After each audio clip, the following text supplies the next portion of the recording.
In this video, we're going to look at how to use the Dropbox tool in your CCCOnline course. The Dropbox tool is a tool that allows students to submit assignments for grading, eliminating the need to email assignments to an instructor. So you can access your Dropbox tool through your links and content, or you can click on Assignments and click on the Dropbox tool to see a list of all the Dropboxes in your course. Now, just like other tools in your course, like discussions and quizzes, there are some things that you'll need to edit in your Dropboxes when you get your new CCCOnline course each semester. So you'll edit a Dropbox by clicking on it. And then you'll click this blue button here that says Edit Folder. So the first tab it takes us to is our Properties tab. And just underneath the name of your folder, you're going to see an option for the Originality check. And what this is Turnitin's Originality check. And Turnitin is a service that we subscribe to that reviews submissions for plagiarism. So you can enable this option by clicking this button and selecting Enable this folder for Originality check. And what that will do is automatically analyze any submissions that students make to this Dropbox. And you can then review those submissions using Turnitin's tools to see the report that they generate about that submission's probability of being plagiarized. And one other section under this Properties tab that you may need to edit is under Submission Options here. Now this section here is titled Files Allowed Per Submission. And what this is this sets the number of files that a student can upload for a Dropbox. So you can set this to unlimited if you want your students to be able to submit more than one file to a Dropbox.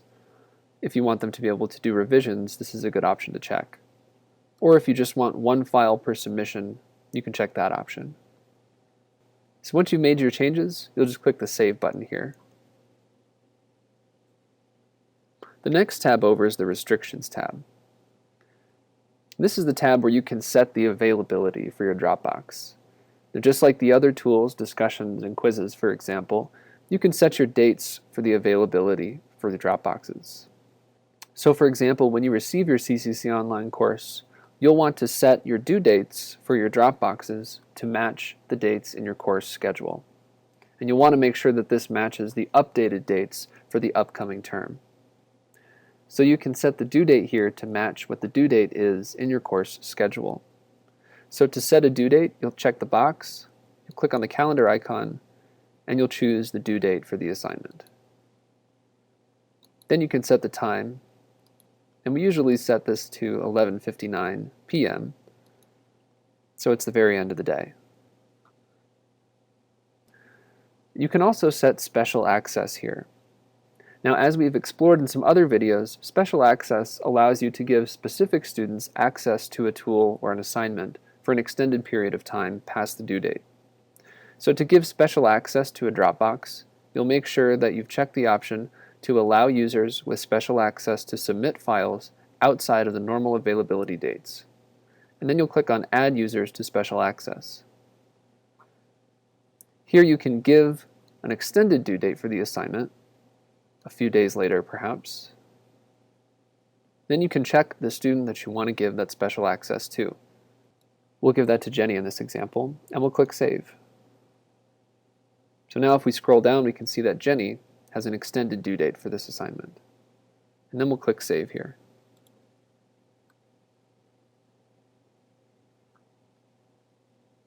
Now let's look at how a student would submit a file to the Dropbox. We're going to go to the class list here to impersonate Jenny Pro.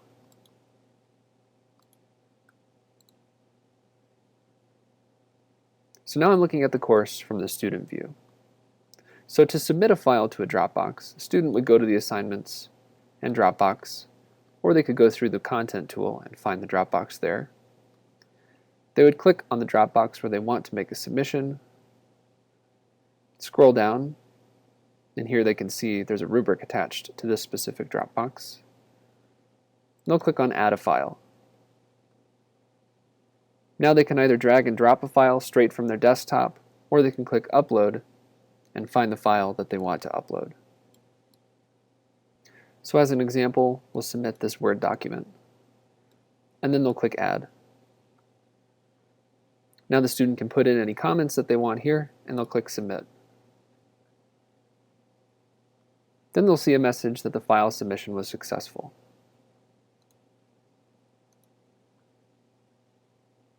So now I'm back in my teacher view of the course.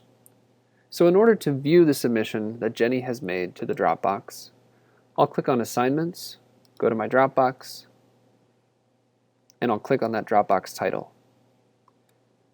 Now this page that it takes me to is the submissions page, where if I scroll down, I can see the list of all of the students in my course, and I can see all of the submissions that they've made. So to view a submission, I'll simply click on that submission. Now it takes me to a page where I can view the submission on the left here, and on the right, I can actually grade it as well. So there are certain types of files that you can view in the left here. Any kinds of Office documents, like Word docs, Excel files, PDFs, PowerPoints, those can all be viewed straight here in the submission view. If it's a file type that is not able to be viewed directly in D2L, for example, if you're working in a multimedia course and students happen to be submitting multimedia files, then you can simply download the file instead of viewing it by clicking on it right here.